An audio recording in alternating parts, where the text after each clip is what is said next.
కథాభిమానులకి స్వాగతం.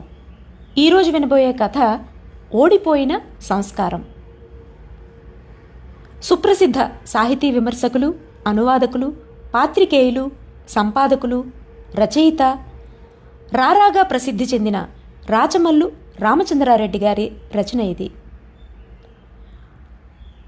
1968లో స్వీయ సంపాదకత్వంలో సంవేదన త్రైమాసిక తెలుగు సాహిత్య పత్రికను రారా ప్రారంభించారు.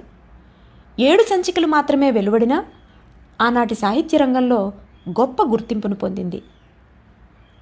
అటు తర్వాత 1970లో రారా మాస్కో చేరుకున్నారు. ప్రగతి ప్రచురణాలయంలో 6 ఏళ్లు అనువాదకుడిగా ఉండి సోవియట్ సాహిత్యాన్ని, మార్క్స్, ఎంగెల్స్ రచనల్ని అనువాదం చేశారు. 1976లో ఇండియా తిరిగి వచ్చి ఈనాడుకు సంపాదకీయాలు రచించారు. సాహిత్య విమర్శ విషయంలో ఎదుటివారు ఎంత ప్రసిద్ధులైనా వారి సాహిత్యాన్ని విమర్శించడంలో రారా ఏనాడూ జంకలేదు. అందుకే శ్రీశ్రీ రారాను హార్ట్లెస్ క్రిటిక్ అన్నారు. రారా గారి ప్రసిద్ధ గ్రంథం అనువాద సమస్యలు కేంద్ర సాహిత్య అకాడమీ పురస్కారం అందుకుంది. వీరి సారస్వత వివేచనకు రాష్ట్ర సాహిత్య అకాడమీ పురస్కారం లభించింది. రారా గారి కథలు అలసిన గుండెలు అనే కథా సంపుటిగా వెలువడ్డాయి. ప్రస్తుత కథ ఓడిపోయిన సంస్కారం కథ రచనాకాలం 1958 జనవరి. మరి వినండి, రాచమల్లు రామచంద్రారెడ్డి గారి ఓడిపోయిన సంస్కారం కథ. సుందరమ్మకంతా కలలో ఉన్నట్లుంది. పెండ్లంటే మేళతాళాలు, పెద్దల హడావిడి, పిల్లల కోలాహలం మొదలైనవన్నీ ఉంటాయనే ఆమె మొదట భయపడింది. 3 ఏండ్ల నాడు తన మొదటి పెండ్లి ఆ విధంగానే జరిగింది. ఈ 2వ పెండ్లి ఏ ఆర్భాటమూ లేకుండా కొద్దిమంది ఆత్మీయుల సమక్షంలో నవనాగరిక పద్ధతిలో జరుగుతుందని వారం రోజుల నాడు తెలిసినప్పుడు ఆమెకెంతో మనశ్శాంతి కలిగింది. పెండ్లి అయిన సంవత్సరానికే వైధవ్య భారం నెత్తిన వేసుకుని పుట్టినిల్లు చేరిన తాను తిరిగి పెండ్లి కూతురు వేషం ధరించాలంటే ఆమె చాలా సిగ్గుపడింది. పునర్వివాహానికి ఆమె మొదట తీవ్రంగా వ్యతిరేకించినా తన 2 అన్నగారులు ఎడతెగకుండా చేసిన హితోపదేశాల వల్ల, విధవ అయిన ఈ 2 ఏండ్లలోనూ తాను గడించిన జీవితానుభవం వల్ల ఆమె ఈ 2వ పెండ్లికి ఒప్పుకుంది. అయినా 1 సంవత్సరం పాటు భర్తతో కాపురం చేసిన తాను సిగ్గు పెండ్లి కూతురుగా 10 మందిలోనూ ఎట్లా ప్రవర్తించడమా అన్న భయ సంకోచాలు ఆమె మనస్సును పీడిస్తూనే ఉండినాయి. అందువల్ల ఈ పెండ్లి ఏ ఆర్భాటమూ లేకుండా ప్రశాంతంగా జరిగిపోతుందని తెలిసినప్పుడు ఆమె సంతృప్తితో నిట్టూర్చింది. తీరా ఇప్పుడు చూస్తే ఆ పాత ఆచారాల ఆర్భాటమే మేలనిపించేటట్లుంది ఈ క్రొత్త వ్యవహారమంతా. పెండ్లేమో 10 నిమిషాల్లోనే అయిపోయింది. వచ్చిన బంధువులంతా పురోహితునితో కూడా కలిసి 20 మంది కంటే ఎక్కువ లేరు. తనకు సిగ్గుపడాల్సిన ఘట్టాలేమీ లేకుండానే పెండ్లి ముగిసిందని ఆమె సంతోషిస్తూ ఉండగానే అంతలోనే ఉపన్యాసాల కార్యక్రమం మొదలైంది. ఒక్కొక్కరే లేచి పెండ్లి కొడుకును అభినందించడం, అతని సంఘ సంస్కరణాభిలాషను పొగడడం, అతని ఔదార్యాన్ని మెచ్చుకోవడం, ఆఖరులో ఆశీర్వదించడం. ఆమెకంతా అయోమయంగా ఉంది. సుమారు 1 గంట నుండి ఉపన్యాసాలు సాగుతున్నాయి. ఇప్పటికీ 5-6 మంది మాట్లాడినారు. ఇంకా ఎంతమంది మాట్లాడుతారో. విధవను పెండ్లి చేసుకోవడానికి ఎవరైనా సిగ్గుపడతారని మాత్రమే ఆమెకు తెలుసు. కాకపోతే ఈ కాలంలో అదేమీ తప్పు కాదని, అందువలననే విధవా వివాహాలు జరుగుతున్నాయని ఆమె అనుకుంది. కానీ ఇందులో ప్రశంసించవలసిందేముందో ఆమెకు అర్థం కాలేదు. ఇంతలో ఒక యువకుడు లేచి, అందరూ పెండ్లి కొడుకైన రామనాథాన్ని మాత్రమే మెచ్చుకోవడం అన్యాయమని, సుందరమ్మ ధైర్య సాహసాలే ఎక్కువగా మెచ్చుకోదగినవని ఉపన్యాసం మొదలుపెట్టినాడు. ఇదేదో మరీ విపరీతంగా కనబడింది ఆమెకు. ఇందులో ధైర్య సాహసాలేమున్నాయి? జీవితమంతా సుఖపడాలనే ఆశతోనే తాను ఈ పెండ్లికి సిద్ధపడింది. అందులో తన్ను అంత పెద్దగా పొగడవలసిందేముంది? ఇతరుల కోసం తాను చేసిందేమీ లేదే. ఆ ఉపన్యాసం అయిపోయినంత వరకు ఆమెకు ముండ్ల మీద కూర్చున్నట్లే ఉంది. అదృష్టవశాత్తు అది అయిన వెంటనే కాఫీ పలహారాల కార్యక్రమం ప్రారంభమైంది. తరువాత 20 నిమిషాల్లోనే ఆమె భర్త గృహం చేరుకుంది. రాత్రి భోంచేసిన వెంటనే పడక గదిలో మంచం మీద కూర్చుంది సుందరమ్మ. భర్త ఎటువంటి వాడా అని ఆలోచించడానికి పూనుకుందామె. కానీ వెంటనే 3 ఏండ్ల నాడు తనకు కార్యం అయిన నాటి పరిస్థితులకు ఈనాటి పరిస్థితులకు ఉన్న తేడా ఆమె మనసులో మెదిలింది. ఆనాడు తన పెద్ద వదిన తన్నెంతో ఆప్యాయంగా అలంకరించి గది వరకు తన్ను పిలుచుకుని వచ్చి వాకిలి దగ్గర వదిలిపెట్టిపోయింది. ఆనాడు భర్త తన కొరకు ఎదురుచూస్తూ ఉండినాడు. సిగ్గుతో, ఉత్సాహంతో, ఉత్కంఠతో తానానాడు పడక గదిలో ప్రవేశించింది. ఆనాడు వదినెల పరిహాసంతో తన సిగ్గు నూరంతలు పెరిగినా ఏదో అపూర్వమైన సౌఖ్యం, అనంతమైన ఆనందం తనకు అందబోతున్నదని అర్థం కాని ఉత్సాహం కూడా తన్నావేశించింది.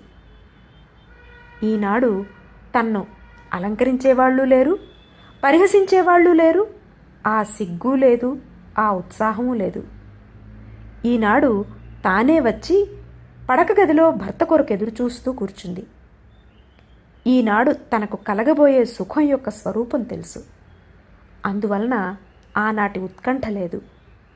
ఆనాడు తన ఉద్దేశాలతో నిమిత్తం లేకుండా ఇతరులు తన్నొక సుఖ సముద్రంలో త్రోసినారు. ఈనాడు తాను బుద్ధిపూర్వకంగా స్వప్రయత్నంతో ఆ సుఖ సముద్రాన్ని సమీపించింది. ఈ సుఖం తాను విధిని ఎదిరించి సంపాదించుకున్న సుఖం. ఇది తన జన్మ హక్కు. తన జన్మ హక్కు కొరకు ఎదురు చూడడంలో సిగ్గుపడవలసిందేమీ లేదు. తన హక్కు లభ్యమైనప్పుడు తానెవ్వరికీ కృతజ్ఞురాలు కానక్కర్లేదు. ఈ రామనాథం ఎటువంటి వాడో అన్న ప్రశ్న ఆమెకు మళ్ళీ జ్ఞాపకం వచ్చింది. అవును, భర్త గుణగణాల మీదే తన జీవితమంతా ఆధారపడి ఉంటుంది. అతని స్వభావం మీదనే తన సుఖశాంతులన్నీ ఆధారపడతాయి. అతను మంచివాడైతే తన బ్రతుకంతా ఒక పూలపాన్పు. అతను మంచివాడు కాకపోతే? అయినా అతను మంచివాని మాదిరే ఉన్నాడు. తప్పక మంచివాడే అయి ఉంటాడు. లేకపోతే తన అన్నలు తననెందుకు అతనికిచ్చి పెండ్లి చేస్తారు? ఏమో, మొదట మంచివాళ్ళుగానే ఉండి తర్వాత ఎంతమంది పెండ్లాలను వేధించుకు తినడం లేదు? ఇతని సంస్కారం ఎటువంటిదో, తన బ్రతుకంతా ఇతని స్వభావ సంస్కారాల మీదనే ఏర్పడుతుంది. సుందరమ్మకు ఇంకో విషయం జ్ఞాపకం వచ్చింది. 3 ఏండ్ల నాడు ఇదే పరిస్థితిలో భర్త ఎటువంటివాడు అన్న ప్రశ్న తనకు తట్టనే లేదు. ఆనాడు తనకు కలగబోయే సుఖాన్ని గురించే తాను ఊహించుకుంది. తన భవిష్యత్ జీవితాన్ని గురించే గాలిమేడలు కట్టుకుంది. ఆనాడు తన భర్త అందచందాలను గురించైనా కొంతవరకు తనలో తాను వితర్కించుకుందే గాని అతని స్వభావ సంస్కారాలను గురించిన ఆలోచనే తనకు రాలేదు. ఈ విషయం జ్ఞాపకం వచ్చి ఆమె ఆశ్చర్యపడింది. వెంటనే కారణం స్ఫురించి తనలో తాను నవ్వుకుంది. పురుషుల స్వభావ సంస్కారాలే స్త్రీల సుఖ సంతోషాలను నిర్దాక్షిణ్యంగా నిర్ణయిస్తాయని ఆనాడు తనకు తెలియదు. ఆనాడు తెలియనివి ఈనాడు తనకెన్నో తెలుసు. ముఖ్యంగా స్త్రీలు సుఖపడడానికి పురుషుల ఆకారాల కంటే పురుషుల మనసులే ప్రధానం అన్న విషయం తనకు బాగా తెలుసు. అందుకే ఈ పెండ్లి ఖాయమైనప్పటి నుండి ఈ ప్రశ్న ఎడతెగకుండా తనకెదురవుతూనే ఉంది. ఈ రామనాథం ఎటువంటివాడు? ఇతని మనస్సు ఎటువంటిది? వాకిలి దగ్గర చప్పుడవుతూనే ఆమె తల ఎత్తి చూసింది. భర్త కనబడగానే లేచి నిలబడింది. సుందరి, పెండ్లిలో నీకేమీ కష్టం కలగలేదు కదా అంటూ రామనాథం ఆమెను సమీపించి మంచం మీద కూర్చొని ఆమెను కూడా కూర్చోమన్నట్లు ఆమె భుజం మీద చేయి వేసి బరువుగా నొక్కినాడు. సుందరమ్మ అతని ప్రక్కనే కూర్చుంటూ లేదండి అన్నది. రామనాథం ఉత్సాహంగా అందుకున్నాడు. ఏర్పాట్లన్నీ స్వయంగా నేనే చేయించినాను తెలుసా. నీ మనస్సుకేమీ ఆయాసం కలగకూడదని నేనెంత శ్రద్ధ తీసుకున్నాననుకున్నావు అన్నది సుందరమ్మ నిరుత్సాహంగా. రామనాథం మరింత ఉత్సాహంగా అన్నాడు. అనడం కాదు సుందరి, నీ సుఖం కొరకు నా జీవితమంతా ధారపోయటానికి సిద్ధంగా ఉన్నానంటే నమ్ము. ఈ పెండ్లిని గురించి ఎంతమంది బంధువులకు దూరమైనాననుకున్నావు? అంతెందుకు, రేపు పత్రికలో చూస్తావుగా నేను నీ కొరకెంత త్యాగం చేసింది. ఇంతవరకు నేలకేసి చూస్తూ ఉన్న సుందరమ్మ తల ఎత్తి రామనాథం ముఖంలోకి చూసింది. ఆ ముఖంలో వంచన ఎక్కడా కనబడలేదు. అతని కన్నుల నిండా ఆత్మసంతృప్తి తప్ప మరే భావమూ లేదు. ఆమె మెల్లగా అడిగింది, నా కొరకు అంత త్యాగం చేయవలసిన పనే ఉంది మీకు? అది ప్రశ్నగా కాక తన అభిప్రాయం చెప్పినట్లు శాంతంగా చెప్పబోయింది ఆమె.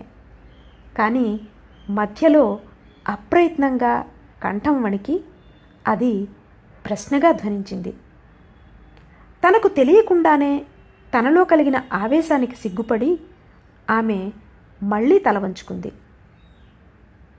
రామనాథం ఇవన్నీ గమనించకుండానే వెంటనే జవాబు చెప్పినాడు.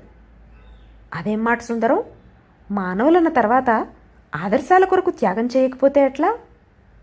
నీ బోటి యువతులందరూ నిష్కారణంగా జీవిత సౌఖ్యాలకు దూరమై ఉసూరుమంటుంటే మన సంఘం బాగుపడేదెట్లా?